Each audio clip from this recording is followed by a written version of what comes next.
ಫ್ಯಾಕ್ಟ್ಸ್ಗೆ ತಮಗೆಲ್ಲರಿಗೂ ಸ್ವಾಗತ. ಗುರುವಾರ ಇವತ್ತು ಸೆನ್ಸೆಕ್ಸಲ್ಲಿ ಎಕ್ಸ್ಪೈರಿ ಆಗಿತ್ತು. ಅದೇ ರೀತಿಗೆ ನಾಳೆ ಗುಡ್ ಫ್ರೈಡೆ ಪ್ರಯುಕ್ತ ಮಾರ್ಕೆಟ್ನಲ್ಲಿ ರಜಾ ಇದೆ. ಡೈರೆಕ್ಟಾಗಿ ನಾವು ಸೋಮವಾರ ಓಪನ್ ಆಗ್ತೀವಿ. ಗ್ಯಾಪ್ಗಳಲ್ಲೇ ಡೀಲ್ ಮಾಡ್ಕೊಳ್ತಾ ಬರ್ತಾ ಇದೆ. ನೀವು ಲಾಸ್ಟ್ ಶುಕ್ರವಾರದಿಂದ ಮಾರ್ಕೆಟ್ನ ಅಬ್ಸರ್ವ್ ಮಾಡಿ, ಚಾರ್ಟ್ಸ್ನ ತೋರಿಸೋಗಿಲ್ಲ. ಆದರೆ ನೀವು ನೋಡೋದಾದರೆ ಒಂದು ಗ್ಯಾಪ್ ಡೌನ್ ಓಪನಿಂಗ್ ಆಯಿತು ಶುಕ್ರವಾರ, ಮತ್ತು ಸೋಮವಾರ ಆ ಗ್ಯಾಪ್ ಡೌನ್ ಇನ್ನೂ ಕಂಟಿನ್ಯೂ ಆಯಿತು.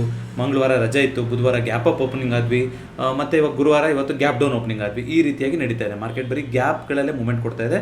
ಗ್ಯಾಪ್ಗಳೆಲ್ಲ ಆದಮೇಲೂ ಕೂಡ ಮಾರ್ಕೆಟು ವಾಲಟೈಲ್ ಆಗಿ ಮುಂದುವರಿತಾನೆ ಇದೆ. ಸೊ ಈ ರೀತಿಯಾಗಿ ಇರುವಂಥ ಚಿತ್ರಣ ಇದೆ. ಇವತ್ತು RBI ಒಂದಿಷ್ಟು ಮೆಷರ್ನ ತೊಗೊಂಡಿದ್ದಾರಲ್ವ, ಈಗ ಆರ್ಬಿಟ್ರೇಜ್ನ ಜಾಸ್ತಿ ಮಾಡೋಂಗಿಲ್ಲ, ಮತ್ತು ಕ್ಯಾಶ್ ಮಾರ್ಕೆಟಲ್ಲಿ ಎಷ್ಟು ಉಳಿಸ್ಕೋಬೇಕು ಅನ್ನೋದಕ್ಕೆ ಒಂದಿಷ್ಟು ಅದ್ರ ಬಗ್ಗೆ ನಾನು ಡೆಡಿಕೇಟೆಡ್ ಆಗಿ ಹೇಳ್ತೀನಿ, ಆ ರಿಪೋರ್ಟ್ನ ಓದಿ. ಬಟ್ ಮಾರ್ಕೆಟ್ಗೆ ಒಂದು ಇಂಟರ್ಫಿಯರ್ ಮಾಡಿದ್ದಾರೆ RBI ಅವರು. ಸೊ ಯಾವುದ್ರ ವಿಚಾರವಾಗಿ ರೂಪಿನ ಸ್ಟ್ರಾಂಗ್ ಮಾಡೋ ವಿಚಾರವಾಗಿ. ಹಾಗಾಗಿ ಸ್ವಲ್ಪ ಒಂದು 92 ರೂಪಾಯಿ ತನಕ ಎಲ್ಲ ಬಂದಿತ್ತು ಮಾರ್ಕೆಟ್ ಅವರ್ಸಲ್ಲಿ ರೂಪಿ. ಹಾಗಾಗಿ ಮಾರ್ಕೆಟ್ ರ್ಯಾಲಿ ಆಯಿತು. ಇವಾಗ ಮತ್ತೆ 93 ರೂಪಾಯಿನ ದಾಟಿದೆ ರೂಪಿ. ತುಂಬ ಏನು ನೋಡಿದಲ್ಲ, ಶಾರ್ಟ್ ಟರ್ಮಲ್ಲಿ ಒಂದಿಷ್ಟು ಸಹಾಯ ಮಾಡ್ಬೋದು ಮಾರ್ಕೆಟಿಗೆ, ಇಲ್ಲ ಅಂತ ಹೇಳೋದಿಲ್ಲ. ಇದನ್ನ ನಾವು ಹಿಂದೆನೂ ಕೂಡ ಮಾತಾಡ್ಕೊಂಡಿದ್ವಿ. ಕ್ರೆಡಿಟ್ ಒಂದಿಷ್ಟು ರೈಸ್ ಮಾಡೋಕ್ಕೆ ಬಿಡ್ಬೋದು RBI ಅವರು, ಒಂದಿಷ್ಟು ಸ್ವಲ್ಪ ಟೈಟ್ನಿಂಗ್ನ ಮಾಡ್ಬೋದು ರೂಲ್ಸ್ನ ಅಂತ. ಆದರೆ ಇದು ಯಾವುದೂ ಸಾಕಾಗೋದಿಲ್ಲ. ಸೊ ಲಾಂಗ್ ರನ್ನಲ್ಲಿ ಏನಾದರೂ US ಇಂದು ಇರಾನ್ದು ಯುದ್ಧ ಹೀಗೆ ಮುಂದುವರಿತಾ ಇತ್ತು ಅಂದರೆ 100 ಕೂಡ ತಲುಪ್ಬೋದು ರೂಪಿ ಅಂತ ಹೇಳ್ತಾ ಇದ್ದಾರೆ. ನೋಡಿ, ಅಷ್ಟೊಂದು ವೀಕ್ ಆಗಿ ಹೋಯಿತು ಅಂದರೆ ರೂಪಿ ಎಕನಾಮಿಗೆ ದೊಡ್ಡ ಹೊಡೆತ. ಹಾಗಾಗಿ ಮಾರ್ಕೆಟ್ನಲ್ಲಿ ಇವತ್ತು ಬಂದಿರುವಂಥದ್ದು ಒಂದು ಟ್ರಿಕ್ಕಿ ಮೂವ್, ಒಂದು ಕ್ಲೋಸಿಂಗ್ ಆಗಿದೆ ಆ ಟೈಮಲ್ಲಿ ಬಂದಿದ್ದು. ಬಟ್ ನೀವು ಕ್ರೂಡನ್ನ ಫಾಲೋ ಮಾಡ್ತಾ ಇದ್ದರೆ 112 ದಾಟ್ತು. ಮತ್ತೆ ಕ್ರೂಡ್ ಇವಾಗ 10,500 ದಾಟ್ಬಿಟ್ಟಿದೆ ಕ್ರೂಡು. ಏಕೆಂದರೆ ಮೊನ್ನೆ ಏನು ಹೇಳಿದ್ರು, ನಾವು ಎಲ್ಲ ಮುಗಿತಾ ಇದ್ವಿ, 2-3 ದರದಲ್ಲಿ ಪ್ಯಾಕಿಂಗ್ ಮಾಡ್ತೀವಿ ಅಂತ. ಈಗ ಬಂದ್ಬಿಟ್ಟು ಏನು ಹೇಳ್ತಾ ಇದ್ದಾರೆ ಟ್ರಂಪ್ ಅವರು, ಇಲ್ಲ ನಾವು ಬಿಡೋದಿಲ್ಲ, ಇರಾನ್ ಮೇಲೆ ಯುದ್ಧ ಮತ್ತೆ ಮತ್ತೆ ಮತ್ತೆ ಅಟ್ಯಾಕ್ ಮಾಡೇ ಮಾಡ್ತೀವಿ ಅಂತ. ಈ ರೀತಿಯಾಗಿ ದಿನಕ್ಕೊಂದೊಂದು ಅದೇನೋ ಇವರು ನಿತಿನ್ ಕಾಮತ್ ಅವರು ಹೇಳಿದರು, ಯಾವ ಮಗ್ಲಲ್ಲಿ ಹೇಳ್ತಾರೋ ಆ ಥರ ಒಂದೊಂದು ಸ್ಟೇಟ್ಮೆಂಟ್ ಕೊಡ್ತಾ ಇದ್ದಾರೆ ಅಂತ. ಅದು ಮುಂದುವರಿತಾನೆ ಇದೆ. ಸೊ ಇವತ್ತು 22,713ಕ್ಕೆ ಬಂದು ಕ್ಲೋಸಿಂಗ್ ಆಗಿತ್ತು.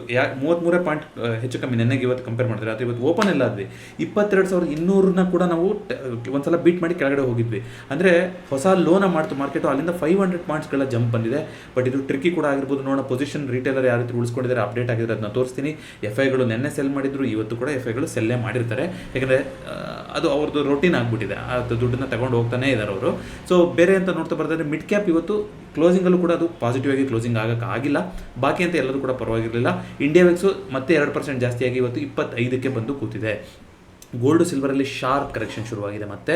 ಸೊ ಗೋಲ್ಡ್ ಇವತ್ತು 3.5% ಕರೆಕ್ಷನ್ ಆಗಿದೆ. ಸಿಲ್ವರಲ್ಲಿ 6% ಕರೆಕ್ಷನ್ ಆಗಿದೆ. ಏನೇನು ಗೇನ್ ಆಗಿತ್ತು ಒಂದು ಲಾಸ್ಟ್ 3-4 ದಿನದಿಂದ ಅಷ್ಟನ್ನು ಕೂಡ ಎರಡು ಕೂಡ ಬಿಟ್ಕೊಟ್ಟಿದ್ದಾವೆ. ನೋಡಿ, ಇದು ಹೇಗೆ ಕೋರಿಲೇಷನ್ ವರ್ಕ್ ಆಗ್ತಾ ಇದೆ ಗೊತ್ತಾಗ್ತಾ ಇದೆ ಅಲ್ಲ.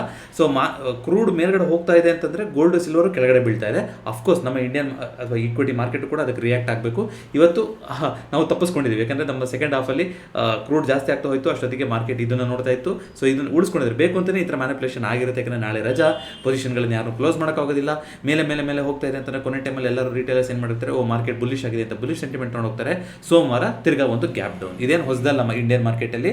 ಸೊ ನೋಡೋಣ, ನಾನು ತಪ್ಪಾಗಿ ಎಲ್ಲ ಸಾಧ್ಯತೆ ಇರುತ್ತೆ. ಬಟ್ ಇದೇ ಥರ ಮುಂದುವರಿತು ಅಂದರೆ ಪಕ್ಕ ನಾವು ಗ್ಯಾಪ್ ಡೌನ್ ಓಪನಿಂಗ್ ಆಗ್ತೀವಿ. ಸೋಮವಾರ ಮುಂದಿನ ವಾರ ಎಕ್ಸ್ಪೈರಿಗೆ 22,000 ಉಳಿಸ್ಕೊಂತೀವಿ ಅನ್ನೋದು ಕ್ವಶನ್. ಯಾಕಂದರೆ ಇವತ್ತು 22,200 ಕೂಡ ಬಂದು ಟೆಸ್ಟ್ ಆಗಿದೆ. ಇನ್ವೆಸ್ಟರ್ಸ್ ಆರಾಮಾಗಿ ಪೇಷೆಂಟಾಗಿ ಎಲ್ಲದನ್ನು ಅಬ್ಸರ್ವ್ ಮಾಡ್ತಾ ಇರಿ. ನಾನು ಆಗಲೇ ಹೇಳ್ದಂಗೆ ಯಾವಾಗ 1,000 ಪಾಯಿಂಟ್ ಬಿತ್ತು ಅಂತ ದೊಡ್ಡದಾಗಿ ನ್ಯೂಸ್ ಬರುತ್ತೋ ಆಗ ನೀವು ಆಕ್ಟಿವೇಟ್ ಆಗುವಂಥ ಸಮಯ ಅಷ್ಟೇ. ನೀವೇನು ಮಾಡಬೇಕಾಗಿಲ್ಲ, ದಿನ ನೋಡಬೇಕು ಮತ್ತೊಂದೇನೂ ಇಲ್ಲ. ನೀವು GTT ಇಡ್ತೀರಾ, GTT ಇಡಿ, ಅಷ್ಟು ಅಕೌಂಟಲ್ಲಿ ದುಡ್ಡಿದೆ ಅಂತಂದರೆ, ಇಲ್ಲ ಎವ್ರಿ 1,000 ಪಾಯಿಂಟ್ ಫಾಲ್ ಆಗುತ್ತಲ್ಲ, 20,000 ಬರಲಿ 18,000 ಬರಲಿ ನಿಫ್ಟಿ, ಆಯಿತಾ, 22,000 ಬಂತು, 22,000 ಬ್ರೇಚ್ ಆಯಿತಾ, ನೀವು ಕನ್ಸಿಡರ್ ಮಾಡ್ಬೋದು. ಏನಾದರೂ ನನಗಿಲ್ಲಿ ವ್ಯಾಲ್ಯೂ ಲೆವೆಲ್ಸ್ ಕಾಣಿಸ್ತಾ ಇದೆಯಾ, ಯಾವುದರಲ್ಲಿ ಇನ್ವೆಸ್ಟ್ ಮಾಡೋಕ್ಕಿದೆಯಾ, ನನಗೆ ಯಾವುದು ಸ್ಟಾಕ್ ಗೊತ್ತಿಲ್ಲ ಅಂದರೆ ನಾನು ಈ ನಿಫ್ಟಿನಲ್ಲೇ ಇನ್ವೆಸ್ಟ್ ಮಾಡ್ಬೋದು. ಇಂಡೆಕ್ಸಲ್ಲಿ ನೀವು ಯೋಚನೆ ಮಾಡ್ತಾ ಹೋಗಿ. ಯಾಕಂದರೆ 15% ಟೆರಿಟರಿನ ಮುಟ್ಟಿಬಿಟ್ಟಿದೆ ನಿಫ್ಟಿ. ಇದುವರೆಗೂ ಆಗಿರೋ ಕರೆಕ್ಷನ್ ನೋಡೋದಾದರೆ ನಿಮಗೆ 15% ಕರೆಕ್ಷನ್ ಆಗೋಗಿದೆ. ಇನ್ನು ಕೆಲವೊಂದಿಷ್ಟು ಲೆವೆಲ್ಗಳಿದೆ ಕೆಳಗಡೆ ಹೋಗ್ತಾ ಹೋದರೆ. ನೋಡಿ, ಬೇರ್ ಮಾರ್ಕೆಟಿಗೆ ಬಂದಿದ್ದೇವೆ ನಾವು ಅಂತ ಅಂದರೆ ಇಲ್ಲ. ಸೊ ಬೇರ್ ಮಾರ್ಕೆಟ್ ಯಾವಾಗ ಕರೀತಾರೆ ಹೋಗ್ತಾರೆ ಅಂತಂದರೆ, ಇವಾಗ ಬುಲ್ ಮಾರ್ಕೆಟ್, ಬೇರ್ ಮಾರ್ಕೆಟಲ್ಲಿ ಬೇರ್ ಮಾರ್ಕೆಟ್ ಆಗಬೇಕು ಅಂದರೆ 20%ಗಿಂತಲೂ ಜಾಸ್ತಿ ಕರೆಕ್ಷನ್ ಆಗಿದ್ದರೆ ಮಾತ್ರ ಅವಾಗ ಕರಡಿ ಕುಣಿತ ಅಂತ ಹೇಳ್ತಾ ಹೋಗ್ತಾರೆ. ಸೊ ಇನ್ನೂ ಆ ಟೆರಿಟರಿಗೆ ಬಂದಿಲ್ಲ ನಾವು. 20% ಕರೆಕ್ಷನ್ ಆಗುತ್ತೆ ಅಂದರೆ 26,300 ಎಲ್ಲಿ ಅಂತ ನೀವು ಹಾಕೊಂಡ್ರೆ ನಿಮಗೆ ಒಂದು ಲೆವೆಲ್ ಸಿಗ್ತಾ ಹೋಗುತ್ತೆ. ಸೊ ಆ ಬೇರ್ ಮಾರ್ಕೆಟಿಗೆ ಎಂಟ್ರಿ ಆಗೇ ಆಗ್ತೀವಿ ನಾವು ಈ ಸಲ ಅನ್ನೋದಾದರೆ ಖಂಡಿತ 20% ಮಾರ್ಕೆಟ್ ಕೂಡ ಕರೆಕ್ಷನ್ ಆಗ್ತಾ ಹೋಗ್ಬೋದು. ಸೊ ಈಗ 15ರಿಂದ 20% ಈ ಸ್ವೀಟ್ ಸ್ಪಾಟಲ್ಲಿ ಇದ್ದೀವಿ. ಬಾಟಮ್ನ ಹಿಡಿಯುವಂಥದ್ದು ತುಂಬ ಕಷ್ಟ. ಬೆಳವಣಿಗೆಗಳನ್ನು ನೋಡೋಣ. ಸೊ ಕ್ರೂಡು ಇದೇ ರೀತಿ ಇದು ಯುದ್ಧದ ಟೆನ್ಷನ್ ಮುಂದುವರಿತಾ ಹೋಯಿತು ಅಂದರೆ ಮಾರ್ಕೆಟಿಗೆ ಅದು ನೆಗೆಟಿವ್ ಆಗಿ ಇಂಪ್ಯಾಕ್ಟ್ ಆಗ್ತಾನೆ ಹೋಗುತ್ತೆ. ಬಟ್ ಇವರು ಯಾವ ಮಗ್ಲಲ್ಲಿ ಏನು ಸಂಧಾನ ಆಗುತ್ತೆ ಅಂತ ಗೊತ್ತಿಲ್ಲ. ಸಂಧಾನ ಮಾಡೋರು ಯಾರು ಮುಂದೆ ಬರ್ತಾ ಇಲ್ಲ. ಯಾಕಂದರೆ ಗೊತ್ತು ಇದು ಬೆಂಕಿ ಸವಾಸಪ್ಪ, ಇಲ್ಲಿ ಹೋದರೆ ಇದು ಆಗೋದಿಲ್ಲ ಅಂತ ಹೇಳ್ಬಿಟ್ಟು ಯಾರು ನ್ಯಾಟೋ ಕಂಟ್ರಿಗಳು ಬಿಡ್ತಿಲ್ಲ, ನ್ಯಾಟೋನೇ ಬಿಟ್ಟು ಆಚೆ ಹೋಗ್ತಾ ಇದ್ದೀವಿ ಅಂತ ಹೇಳ್ತಾ ಇದ್ದಾರೆ. ಇದೆಲ್ಲ ನಡೀತಾ ಇದೆ. ಸೊ ದಿನಕ್ಕೊಂದೊಂದು ಕ್ಷಣಕ್ಕೊಂದೊಂದು ಸ್ಟೇಟ್ಮೆಂಟ್ಗಳನ್ನ ಕೊಡ್ತಾ ಇದ್ದಾರೆ, ಅದು ಮುಂದುವರಿತಾ ಇದ್ದಾರೆ. ಇಂಪಾರ್ಟೆಂಟ್ ಆಗಿ ನೀವು ನೋಡಬೇಕಾಗಿರೋದು ಏನು ಅಂತಂದರೆ, ಮೂವಿಂಗ್ ಆವ್ರೇಜ್ಗಳ ಸಪೋರ್ಟು IT ಇಂಡೆಕ್ಸಲ್ಲಿ ಬದಲಾವಣೆ ಆಗ್ತಾ ಇದೆ ಇದೆಲ್ಲ ನ್ಯೂಸ್ಗಳ ಮಧ್ಯೆ. ಯಾಕಂದರೆ ಸಿಕ್ಕಾಪಟ್ಟೆ ದೊಡ್ಡದಾಗಿ ಕರೆಕ್ಷನ್ ಆಗಿತ್ತು. ನೋಡಿ ಇದು ತುಂಬ ಅರ್ಲಿ ಐ ಟಿನಲ್ಲಿ ಏನಾದರೂ ಒಂದಿಷ್ಟು ದುಡ್ಡು ಒಳಹರಿವು ಆಗ್ತಾ ಇದೆಯಾ ಅಂತ ಹೇಳೋಕ್ಕೆ ಅಗೇನ್ ಎವ್ರಿ 15 ಡೇಸ್ ನಮ್ಗೆ ಏನು ಬರುತ್ತೆ ಡೇಟಾ ಬರ್ತೀವಿ. ಏಪ್ರಿಲ್ 1ನೇ ತಾರೀಕು ಡೇಟಾ ಬಂದಿರಬೇಕು ಎಫ್ ಐಗಳದ್ದು. ಬಟ್ ನೋಡೋಣ, ಇನ್ನೂ ಒಂದು 15 ಡೇಸ್ ನೋಡೋಣ, ಇನ್ನೂ ಒಂದು ಫೋರ್ಟ್ನೈಟ್ ನೋಡೋಣ. ಏನಾದರೂ ಐ ಟಿ ಕಡೆಗೆ ಒಂದಿಷ್ಟು ದುಡ್ಡು ವಾಪಸ್ ಬರ್ತಾ ಇದೆ ಅಂತಂದರೆ ಇದು ಇಂಟ್ರೆಸ್ಟಿಂಗ್ ಆಗ್ತಾ ಹೋಗುತ್ತೆ ಇವಾಗ. ಯಾಕೆಂದರೆ ಎಲ್ಲ ಸೆಕ್ಟರಲ್ಲಿ ಇವಾಗ ಸೆಲ್ಲಿಂಗ್ ಶುರು ಆಗ್ತಿದೆ. ಆಲ್ರೆಡಿ ಸೆಲ್ಲಿಂಗ್ ಆಗಿದ್ದಂಥ ಐ ಟಿ ಸೆಕ್ಟರಲ್ಲಿ ಒಂದಿಷ್ಟು ವ್ಯಾಲ್ಯೂ ಬೈಯಿಂಗ್ ಆಗುತ್ತಾ ಅನ್ನೋದು ನೋಡ್ತಾ ಹೋಗಬೇಕು. ಯಾಕೆಂದರೆ ಅಥವಾ ಇದನ್ನು ಇಂಡಿಕೇಶನ್ ಕೊಡ್ತಾ ಇದೆ ಅಂದರೆ ಇನ್ನೂ ಜಾಸ್ತಿ ಲೇ ಆಫ್ಗಳು ಬಂದು ಕಂಪ್ನಿ ಎಫಿಷಿಯೆಂಟ್ ಮಾಡಲಿಗೆ ಹೋಗ್ತಾರಾ ಅಂತ. ಜನಸಾಮಾನ್ಯರಿಗೆ ಕಷ್ಟ ಆ ಥರ ಆಯಿತು ಅಂತಂದರೆ, ಆದರೆ ಕಂಪನಿಗಳಿಗೆ ಲಾಭನ ಒಂದಿಷ್ಟು ಉಳಿಸ್ಕೊಂತ ಹೋಗ್ಬೋದು, ಅದನ್ನ ಮಾರ್ಕೆಟ್ ರೆಸ್ಪೆಕ್ಟ್ ಮಾಡ್ತಾ ಹೋಗ್ಬೋದು. ಸೊ ಹಾಗಾಗಿ ಐ ಟಿ ಸೆಕ್ಟರ್ನ ತುಂಬ ಹುಷಾರಾಗಿ ನೋಡ್ತಾ ಹೋಗಿ. ಸದ್ಯಕ್ಕೆ 100 ಪಾಯಿಂಟ್ಗಳ ಕಮ್ಮಿನೇ ತೋರಿಸ್ತಾ ಇದೆ ಗಿಫ್ಟ್ ನಿಫ್ಟಿ. ಹೇಗೆ ನಾಳೆ ರಜೆ ಇರುತ್ತೆ. ಸೊ ನಮಗೆ ಟ್ರ್ಯಾಕ್ ಮಾಡೋಕ್ಕಿರುವಂಥದ್ದು ಬಿಟ್ಕಾಯಿನು, ಗೋಲ್ಡು, ಸಿಲ್ವರು, ಕ್ರೂಡು ಇದೇನೆ. ಕ್ರೂಡ್ ಹೆಂಗೆ ಹೋಗುತ್ತೋ ಹಂಗೆ ಮಾರ್ಕೆಟ್. ಇವಾಗ ಕ್ರೂಡು ವಾಪಸ್ 110, 100 ಕೆಳಗಡೆ ಬರಲಿಲ್ಲ ಅಂದರೆ ಮಾರ್ಕೆಟು ಮೇಲ್ಗಡೆ ಹೋಗುವಂಥದ್ದು ತುಂಬ ಕಷ್ಟ ಇದೆ. ಹಾಗಾಗಿ ಕ್ರೂಡು ತುಂಬ ಒಂದು ಹಿಸ್ಟಾರಿಕಲ್ ಲೆವೆಲಲ್ಲಿ ಬಂದು ನಿಂತಿದೆ. ಇನ್ನೂ ಮೇಲುಗಡೆ ಹೋಗುವಂಥ ಸಾಧ್ಯತೆ ಕೂಡ ಇದೆ ಕ್ರೂಡು. ನೋಡೋಣ, ತುಂಬ ಹುಷಾರಾಗಿರ್ಬೇಕಾದ್ರೆ ಪೊಸಿಷನ್ ಇಟ್ಕೊಂಡಿದ್ದೀರಾ ಅಂತಂದರೆ ಕೇರ್ಫುಲಿ ವಾಚ್ ಔಟ್ ಮಾಡ್ತಾ ಇರಿ. ನಾನು ಒಬ್ಬ ಅದರಲ್ಲಿ, ಅದಕ್ಕೋಸ್ಕರ ಹೇಳ್ತಾ ಇದ್ದೀನಿ. ಏಪ್ರಿಲ್ ಎಕ್ಸ್ಪೈರಿ ಇನ್ನೂ ದೂರ ಇದೆ, 17ನೇ ತಾರೀಕು. ಬಟ್ ಕ್ರೂಡು ತುಂಬ ಒಂದು ಬುಲಿಶಾಗಿ ಕಾಣಿಸ್ತಾ ಇದೆ. 15% ಅಪ್ ಮೂವ್ಮೆಂಟ್ ಆಗಿದೆ ಇವತ್ತು ಕ್ರೂಡಲ್ಲಿ ಇಂಡಿಯಾದಲ್ಲಿ ಅಂತ ನೋಡ್ತಾ ಬರೋದಾದ್ರೆ. ಸೊ ಇವತ್ತಿನ ಟಾಪ್ ಗೇನರ್ ಅಂತ ನಾವು ನೋಡ್ತಾ ಬರೋದಾದ್ರೆ ಐ ಟಿ ಸೆಕ್ಟರ್ ಸ್ಟಾಕಿನ HCL ಟೆಕ್ ಇವತ್ತಿನ ಟಾಪ್ ಗೇನರ್ ಆಗಿದೆ. ಅದೇ ರೀತಿಯಾಗಿ ಐಶಾರ್ ಮೋಟರ್ಸು 2.58% ಕರೆಕ್ಷನ್ ಬಂದಿರೋದು ಮುಖ ಇವತ್ತಿನ ಟಾಪ್ ಲೂಸರ್. ಏಷ್ಯನ್ ಪೇಂಟ್ಸ್ ಇಲ್ಲಿ ಮತ್ತೆ 2.55%, 3,000 ಲೆವೆಲ್ ತನಕ ಹತ್ತಿರ ಹೋಗಿತ್ತು. ಅಲ್ಲಿಂದ ನೋಡಿ 2,170 ರೂಪಾಯಿ ಬಂದಿದೆ. ಯಾಕೆಂದರೆ ಕ್ರೂಡು ಮತ್ತೊಂದು ಇದ್ರದ್ದೆಲ್ಲ ಇಂಪ್ಯಾಕ್ಟ್ ಇದ್ದೇ ಇರ್ತಾ ಹೋಗುತ್ತೆ. ಸೊ ವಾಪಸ್ ಅಲ್ಲಿಗೆ ಬಂದು ಕೂತಿದೆ ಏಷ್ಯನ್ ಪೇಂಟ್ಸು. ಹಾಗೆಯೇ ಟಾಟಾ ಕನ್ಸ್ಯೂಮರಲ್ಲಿ ಕೂಡ ಒಂದು ಪಾಸಿಟಿವ್ ಇತ್ತು. ಇನ್ನೆಲ್ಲದು ಕೂಡ ಐ ಟಿ ಸೆಕ್ಟರ್. ಬ್ಯಾಂಕಿಂಗ್ ಸ್ಟಾಕ್ಗಳು ಸ್ವಲ್ಪ ಇವತ್ತು ಕುಶನ್ನ ಕೊಟ್ಟಿದೆ ಮಾರ್ಕೆಟ್ಗೆ. ಅದೇ ರೀತಿಗೆ ನಿಫ್ಟಿ ನೆಕ್ಸ್ಟ್ 50 ಅಂತ ನೋಡಿದ್ರೆ ಇಲ್ಲಿ ನಿನ್ನೆ 14%, 12% ಎಲ್ಲ ಬಂದಿತ್ತು. ಮ್ಯಾಸ್ಡಾಕು ಅದೆಲ್ಲ ಇವತ್ತು ಸ್ವಲ್ಪ ಕೂಲ್ ಡೌನ್ ಆಗಿದೆ. ಬಾಷ್ ಇವತ್ತು 4.9% ಅಪ್ ಬಂದಿದೆ. ಅದೇ ಇವತ್ತಿನ ಟಾಪ್ ಗೇನರು. ಡಿಮಾರ್ಟು 500ನೇ ಸ್ಟೋರ್ನ ಓಪನ್ ಮಾಡಿದ್ರು ಅಂತ ಒಂದೆರಡು ದಿನದಿಂದ ಒಂದು ಸ್ವಲ್ಪ ಪಾಸಿಟಿವಿಟಿ ಇಲ್ಲಿ ನಡೀತಾ ಇದೆ. 2.14% ಆಗಿ ಈಗ 4,000 ಮೇಲ್ಗಡೆ ಕೂತ್ಕೊಂಡಿದೆ ಅದು. L&T Mindtree after long time I T company 4.79% up ಬಂದಿದೆ. ಸೊ ಇದೆಲ್ಲ ಇವತ್ತಿನ ಟಾಪ್ ಗೇನರ್ಗಳಾಗಿದ್ದು. ಇವತ್ತಿನ ಟಾಪ್ ಲೂಸರ್ ಅಂದರೆ ಅದು ಟೊರೆಂಟ್ ಫಾರ್ಮಾ. ನಿನ್ನೆ ಕೂಡ ಫಾರ್ಮಾ ಸೆಕ್ಟರ್ಲಿ ಒಂದಿಷ್ಟು ಸೆಲ್ಲಿಂಗ್ ಬಂದಿತ್ತು, ಇವತ್ತು ಕೂಡ ಬರ್ತಾ ಇದೆ.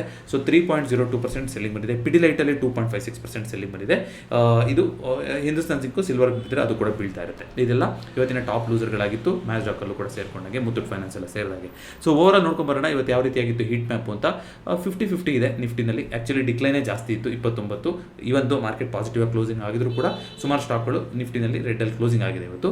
F&O ಸ್ಟಾಕ್ಸ್ಗಳಲ್ಲೂ ಕೂಡ ನೀವು ನೋಡಿ ಡಿಕ್ಲೈನೇ ಜಾಸ್ತಿ ಇದೆ ಮಾರ್ಕೆಟ್. ಅದಕ್ಕೆ ಹೇಳ್ತಾ ಇರೋಂಥದ್ದು ಯಾವಾಗ ಒಂದು ಕೊಡುತ್ತೆ ನೋಡಿ, ಎಲ್ಲ ಸೆಕ್ಟರ್ಗಳು ಪಾಸಿಟಿವ್ ಆಗಿದ್ದು ಮಾರ್ಕೆಟ್ ಪಾಸಿಟಿವ್ ಆಗಿದ್ದರೆ ಓಕೆ. ಇವತ್ತು ಮಾರ್ಕೆಟ್ ಪಾಸಿಟಿವ್ ಆಗಿದೆ ಅಂತ ಅನ್ನಿಸ್ತಾ ಇದೆ, ಆದರೆ ಓವರ್ ಆಲ್ ಮಾರ್ಕೆಟ್ ಡೆಪ್ತ್ ತುಂಬ ಪಾಸಿಟಿವ್ ಆಗಿ ಕಾಣಿಸಿಲ್ಲ. ಸೊ ಇದೊಂದು ಟ್ರ್ಯಾಪ್ ಸಿಚುವೇಶನ್ ಆಗಿರ್ಬೋದು. ಐ ಟಿ ಸೆಕ್ಟರ್ ಇವತ್ತಿನ ಟಾಪ್ ಗೇನರ್ ಆಗಿದೆ. ಅದೇ ರೀತಿಯಾಗಿ ಕನ್ಸ್ಯೂಮರ್ ಡ್ಯೂರಬಲ್ಸ್ ಇವತ್ತಿನ ಟಾಪ್ ಲೂಸರ್ ಆಗಿತ್ತು. ಅದೇ ರೀತಿಯಾಗಿ OI ನೋಡ್ಕೊಂಬರೋದಾದ್ರೆ ಯಾವತ್ತು ನಿಫ್ಟಿ ಇನ್ನೂ ತುಂಬ ದೂರದ ಮಾತಾಯಿತು. ಬಟ್ ನಿಫ್ಟಿಲಿ ನೋಡೋದಾದ್ರೆ ಸದ್ಯಕ್ಕೆ 22,800 ಹೇಳ್ತಾ ಇದ್ದಾರೆ ಮ್ಯಾಕ್ಸ್ ಪೈನು. ನೋಡೋಣ, ಇನ್ನೂ ಬಿಲ್ಡ್ ಆಗಬೇಕು. 23,000ದಲ್ಲಿ ದೊಡ್ಡದಾಗಿ ರೆಸಿಸ್ಟೆನ್ಸ್ ಹಾಗೆ ಉಳ್ಕೊಂಡಿದೆ.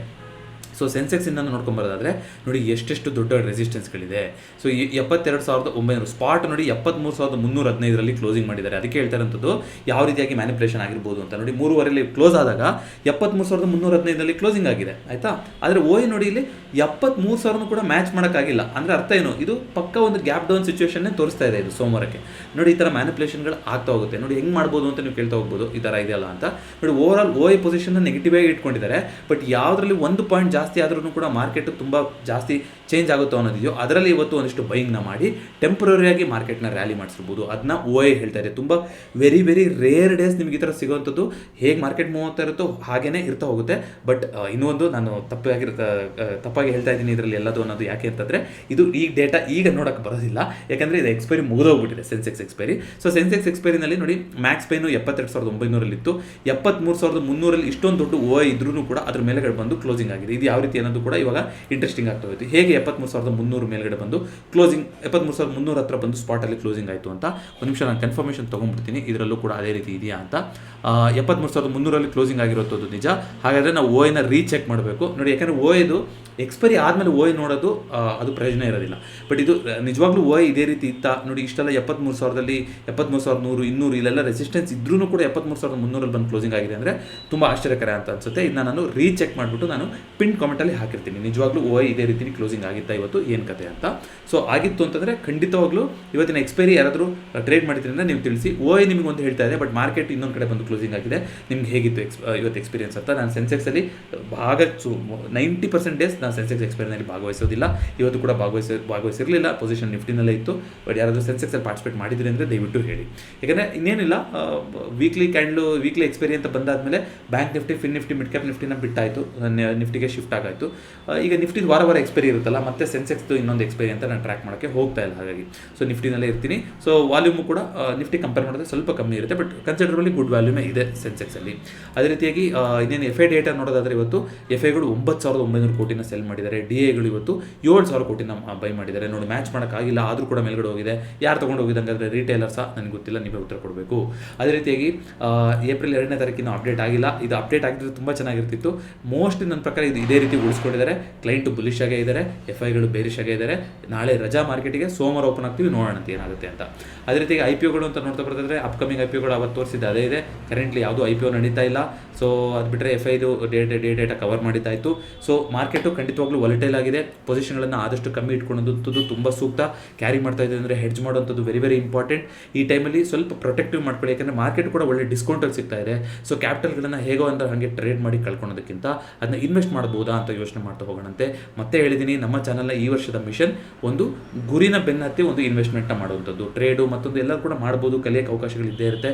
ಬಟ್ ಒಂದು ಒಳ್ಳೆ ಮಾರ್ಕೆಟ್ ಸಮಯ ಸಿಗ್ತಿದೆ ಅಂತಂದಾಗ ಎಷ್ಟು ಜನ ಕನ್ಸಿರ್ಬೋದು, ಲಾಸ್ಟ್ 3 ವರ್ಷದಲ್ಲಿ 26,000 ಹತ್ತತ್ರನೇ ಇದ್ದಾಗ ನಿಫ್ಟಿ, ಅಯ್ಯೋ ನಾನು ಕೋವಿಡ್ ಟೈಮಲ್ಲಿ ಇನ್ವೆಸ್ಟ್ ಮಾಡಬೇಕಾಗಿತ್ತು, ಡಿಸ್ಕೌಂಟಲ್ಲಿತ್ತು, ರಷ್ಯಾ ಯುಕ್ರೇನ್ ವಾರದ ಯುದ್ಧ ಶುರುವಾದಾಗ ನಾನು ಡಿಸ್ಕೌಂಟ್ ಇಲ್ಲಿತ್ತು, ಇನ್ವೆಸ್ಟ್ ಮಾಡಬೇಕಿತ್ತು ಅಂತ. ನೋಡಿ, ಮೇಲ್ಗಡೆ ಹೋದಾಗ ನಾವು ರಿಗ್ರೆಟ್ ಮಾಡ್ತೀವಿ, ಹಿಂದೆ ನಾವು ಇನ್ವೆಸ್ಟ್ ಮಾಡಿರಲಿಲ್ಲ ಅಂತ. ಆದರೆ ಕೆಳಗಡೆ ಬಂದಿದೆ ಅಂದಾಗ ಇಲ್ವಾ, ಇಲ್ಲಿ ಯಾರು ಇನ್ವೆಸ್ಟ್ ಮಾಡ್ತಾರೆ, ಇನ್ನೂ ಇಲ್ಲಿಗೆ ಹೋಗುತ್ತೆ ಅಲ್ಲಿಗೆ ಹೋಗುತ್ತೆ ಅಂತ ನಾವು ಕಾಯ್ಕೊಂಡು ಕೊಡ್ತೀವಿ. ಹಾಗಂತ ನಾನು ಎಲ್ಲ ದುಡ್ಡನ್ನು ಹಾಕಿ ಅಂತಲೂ ಹೇಳ್ತಾ ಇಲ್ಲ. ಒಂದು ವ್ಯಾಲ್ಯೂ ಅಂತ ಮಾರ್ಕೆಟ್ ಕೊಡ್ತಾ ಇದೆ ಅಂದಾಗ ಅದನ್ನ ನಾವು ಗೌರವಿಸಿ ಅಲ್ಲಿ ನಾವು ಪಾರ್ಟಿಸಿಪೇಟ್ ಮಾಡಬೇಕು. ಇಲ್ಲಿಂದ ನಾಳೆ ಆಯಿತು ಎಲ್ಲ ನಿಂತೆ ಹೋಯಿತು, ಫುಲ್ ಮೇಲ್ಗಡೆ ಹೋಯಿತು ಅಂತ ಅನ್ಕೊಳ್ಳೋಣ. ನಿಮಗೆ ಅವಾಗ ಏನೋ ಒಂದು ಫೋಮೋ ಇರಲ್ಲ, ಅಯ್ಯೋ ಮಿಸ್ ಆಗೋಯ್ತಲ್ಲ ನನಗೆ ಅನ್ನೋದಿರೋದಿಲ್ಲ. ನೀವು ಅಟ್ಲೀಸ್ಟ್ ಸಣ್ಣ ಪ್ರಮಾಣದಲ್ಲಿ ಇನ್ವೆಸ್ಟ್ ಮಾಡಿದರೆ, ಇಲ್ಲಪ್ಪ ನಾನು ಇನ್ವೆಸ್ಟ್ ಮಾಡಿದ್ದೀನಿ ಅದರಲ್ಲಿ ಅಂತಿರುತ್ತೆ. ಅಫ್ಕೋರ್ಸ್ ಆ್ಯಸ್ ಎ ಟ್ರೇಡರ್ ನೀವು ಮೇಲ್ಗಡೆ ಹೋದಾಗಲೂ ಕೂಡ ನಿಮ್ಗೆ ಆಪರ್ಚುನಿಟಿ ಇರುತ್ತೆ, ಕೆಳಗಡೆ ಹೋದಾಗಲೂ ಆಪರ್ಚುನಿಟಿ ಇರುತ್ತೆ. ಆದರೆ ಆ್ಯಸ್ ಎನ್ ಇನ್ವೆಸ್ಟರ್ ಅಂದರೆ ಒಂದೇ ಆಪರ್ಚುನಿಟಿ ನಮಗೆ ಸಿಗುವಂಥದ್ದು, buy on dip, sell on high. ಅದೊಂದೇ ಅಲ್ವಾ, ಉಲ್ಟಾ ಮಾಡೋಕ್ಕೆ ಬರೋದಿಲ್ಲ ಇನ್ವೆಸ್ಟರ್ ಆಗಿ. ಹಾಗಾಗಿ ದಯವಿಟ್ಟು ಇನ್ವೆಸ್ಟರ್ಸ್ಗಳು ಇದ್ರ ಬಗ್ಗೆ ಯೋಚನೆ ಮಾಡಿ. ಸ್ಮಾಲ್ ಸೇವಿಂಗ್ಸ್ ಸ್ಕೀಮ್ಗಳದ್ದು ಒಂದಿಷ್ಟು ಇಂಟ್ರೆಸ್ಟ್ ರೇಟ್ಗಳು ಅಪ್ಡೇಟ್ ಮಾಡಿದಾರಲ್ವಾ. ಈಗ ಉದಾಹರಣೆಗೆ ಪೋಸ್ಟ್ ಆಫೀಸ್ ಇವಾಗ ನಿಮಗೆ ಸುಕನ್ಯಾ ಸಮೃದ್ಧಿ ಯೋಜನೆ ಆಗಿರ್ಬೋದು, ಸೀನಿಯರ್ ಸಿಟಿಸನ್ ಸೇವಿಂಗ್ ಸ್ಕೀಮ್ ಆಗಿರ್ಬೋದು, ಎರಡರದ್ದು ಕೂಡ 8.2% ಇಟ್ಟಿದ್ದಾರೆ. ಇದು ಎವ್ರಿ 3 months ಒನ್ಸು ಅಪ್ಡೇಟ್ ಮಾಡ್ತಾ ಇರ್ತಾರೆ. ಅದು ಚೇಂಜ್ ಆಗ್ತಾ ಇರುತ್ತೆ. ನಿಮಗೆ PPFದು ಕೂಡ 7.2% ಇಟ್ಟಿದ್ದಾರೆ. ಸೊ ಈ ರೀತಿಯಾಗಿ ಮೇಜರ್ ಇಂಟ್ರೆಸ್ಟ್ ರೇಟ್ಗಳು ಏನೂ ಚೇಂಜಸ್ ಮಾಡಿಲ್ಲ, ಅದೇ ರೀತಿ ಇದೆ. ಬ್ಯಾಂಕಲ್ಲೂ ಕೂಡ ಸುಮಾರು ಚೇಂಜಸ್ ಆಗಿದೆ. ಏಪ್ರಿಲ್ 1ರಿಂದ ಏನೇನು ಚೇಂಜಸ್ ಆಗಿತ್ತು ಅಂತ ಆಲ್ರೆಡಿ ಒಂದು ಡೆಡಿಕೇಟೆಡ್ ವೀಡಿಯೋ ಬಂದಿತ್ತು. ಯಾರಾದರೂ ನೋಡಿಲ್ಲ ಅಂದರೆ ಈ ವಿಡಿಯೋದಲ್ಲಿ ಕೊಟ್ಟಿರ್ತೀನಿ, ದಯವಿಟ್ಟು ಚೆಕ್ಔಟ್ ಮಾಡಿ. ನಾಳೆ ಅಥವಾ ನಾಡಿದ್ದು ಒಂದು ಸ್ಪೆಷಲ್ ವೀಡಿಯೋದೊಂದಿಗೆ ಬರುವಂಥ ಪ್ರಯತ್ನವನ್ನು ಮಾಡ್ತೀನಿ. ಮತ್ತೊಂದು ಫಿನ್ ಫ್ಯಾಕ್ಟ್ಸ್ನೊಂದಿಗೆ ಭೇಟಿಯಾಗೋಣ. ಎಲ್ರಿಗೂ ನಮಸ್ಕಾರ.